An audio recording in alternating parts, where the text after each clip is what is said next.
அஸ்ஸலாமு அலைக்கும். உங்கள் ஜும்மா மேடை சேனலை சப்ஸ்கிரைப் செய்யுங்கள்.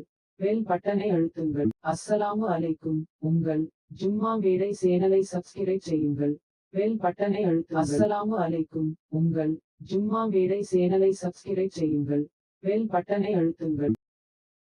அல்ஹம்துலில்லாஹி வகஃபா வஸ்ஸலாத்து வஸ்ஸலாமு அலா நபிய்யிஹில் முஸ்தஃபா அம்மா பஅத். எல்லா புகழும் அல்லாஹ் ஒருவனுக்கே உரித்தாகட்டுமாக.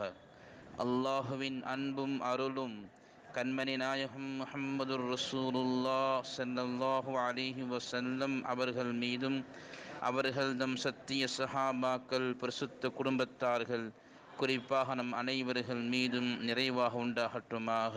ஆமீன். சங்கைக்கும் பெருமதிப்புக்கும் உரிய பெரியோர்களே, சகோதரர்களே, மலைகள் தொடர்ந்து அடித்து கொண்டிருக்கிறது, பெய்து கொண்டிருக்கிறது. நிவர் சென்று புரவி வந்து அடுத்த புயலுக்கு அருணாப் என்கிற பெயர்களும் வைக்கப்பட்டிருக்கிறது. இப்படிப்பட்ட காலகட்டங்களில் நாம் நற்செயல்கள் மூலம் அல்லாஹுவை நெருங்கி அவனுடைய பொருத்தத்தை பெற்றுதான் இதுபோன்ற சோதனைகளிலிருந்து, அல்லாஹுவின் கோபங்களிலிருந்து நம்மை தற்காத்து கொள்ள முடியும். மலக்குமார்கள் நம்முடனே வலம் வந்து கொண்டிருக்கிறார்கள். மலக்குகளே ஒரு 7 விஷயங்களுக்காக துஆ செய்கின்றார்கள் என்று சொன்னால், அந்த 7 விஷயங்களை நாம் செய்து அதன் மூலம் மலக்குகளின் துஆக்களை பெற்று அல்லாஹுவின் பொருத்தத்தை பெறுவோம் என்று சொன்னால், சோதனைகளும் அல்லாஹு தஆலாவினுடைய அன்புக்கு காரணமாக அமையும். சங்கைக்குரிய பெருமக்களே, மலக்குகள் துஆ செய்வதாக 7 விஷயங்களை மார்க்கம் கூறி காட்டுகிறது.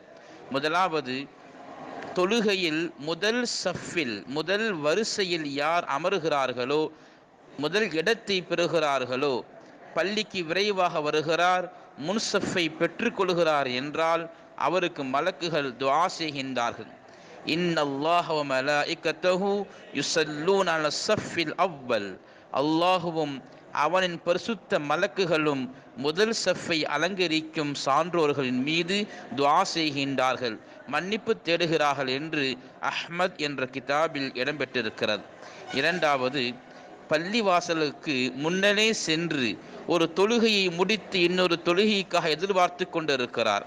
அல் மலாயிகத்து துஸல்லி அலா அஹதிக்கும் மாதாம ஃபீ முஸல்லாஹு அல்லதி ஸல்லா ஃபீ. அவர் தொழுத இடத்தை விட்டும் நகராமல் அமர்ந்து அடுத்த தொழுகைக்கு காத்து கொண்டிருப்பவரின் மீது மலக்குகள் துஆ செய்கின்றார்கள்.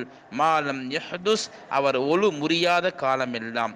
அந்த மலக்குகள் சொல்வார்களாம், அல்லாஹும் மக்ஃபிர் லஹு, இறைவா இவர் பள்ளியிலே அமர்ந்திருக்கிறார், வேறு எந்த நோக்கமும் அல்ல, ஒரு அமலை நிறைவு செய்து அடுத்த அமலை எதிர்நோக்கி இருக்கின்றார், இவர் பாவத்தை மன்னித்து விடு.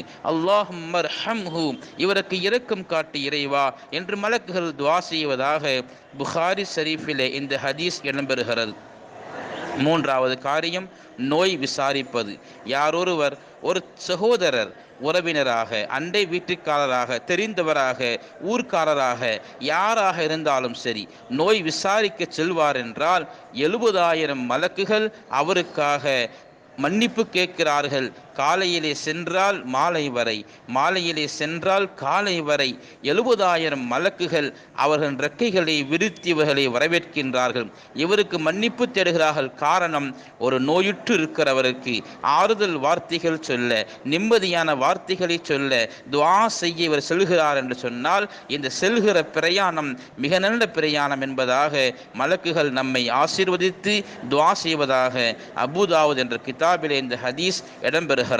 நான்காவது, மக்களை அல்லாஹுக்காக சந்திக்கின்றார். வேறெந்த வியாபார நோக்கமோ, கொடுக்கல் வாங்கல் நோக்கமோ, நட்போ எதுவுமே இல்லை. கஸ்திலே அல்லாஹுக்காக புறப்பட்டு போகிறார். கொஞ்ச நேரம் அல்லாஹுடைய பாதையிலே சென்று அல்லாஹுடைய அடியார்களை அல்லாஹுவின் பக்கம் சேர்ப்பதற்காக செல்கிறார் என்றால், இப்படிப்பட்ட உயர்தரமான ஒரு அமலை செய்கிற பொழுது மலக்கு வருகிறார். மலக்கு கேட்கிறாரு, எங்க போறீங்க? ஒரு சகோதரி சந்திக்க சந்திக்க செல்கிறேன், நலம் விசாரிக்க செல்கிறேன், வியாபாரம் சொல்ல போகிறேன், நல்ல விஷயம் சொல்ல போகிறேன் என்கிற பொழுது மலக்குகள் கேட்பாராம், அவருக்கும் உமக்கும் ஏதாவது உறவு உண்டா? ஒரு கிராமத்துக்கு செல்கிறார், ஒரு நகரத்துக்கு செல்கிறார், ஒரு தெருவுக்கு செல்கிறார், ஒரு சகோதரரை சந்திக்க செல்கிறார் என்றால் மலக்கு கேட்கிறாங்க, உனக்கு ஏதாவது உறவு இருக்கிறதா?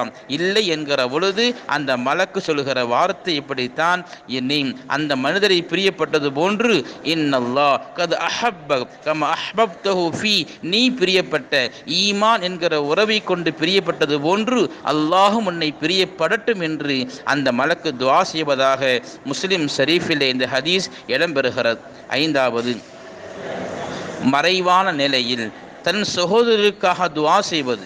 தன் சகோதரர் எங்கோ இருந்து கொண்டிருக்கிறார், வெளிநாட்டிலே இருக்கலாம், சிறைச்சாலையில் இருக்கலாம், அடுத்த வீட்டிலே இருக்கலாம், இன்னொருவர் கவலைப்படுகிற பொழுது, கஷ்டப்படுகிற பொழுது நாம் அவருக்காக உருகி துஆ செய்து அவரின் பெயர் சொல்லி, இறைவா இவருக்கு நலம் கொடு, இவருக்கு சிரமத்தை நீக்கிவிடு, இவரின் பிள்ளைகளுக்கு திருமணத்தை இலகுவாக்கு, இவரின் பிள்ளைகளுக்கு ஒழுக்கத்தை கொடு, இவருக்கு நிம்மதி கொடு என்று பிறருக்காக துஆ செய்கிற பொழுது இவருக்கு சாட்டப்பட்ட மலக்கு சொல்வாராம், ஆமீன் வலக பிமிஸ்ல், ஆமீன் இறைவா இவர் வேண்டுதலை ஏற்றுக்கொள், இவருக்கும் கேட்டது போன்றே கொடுத்து விடு என்று நாம் சகோதரர்களுக்காக வேண்டி மறைவாக இருந்து துஆ செய்கிற பொழுது அந்த துஆவை போன்றே கிடைப்பதற்காக மலக்கு துஆ செய்வதாக முஸ்லிம் ஷரீஃபில் இந்த ஹதீஸ் இடம்பெறுகிறது.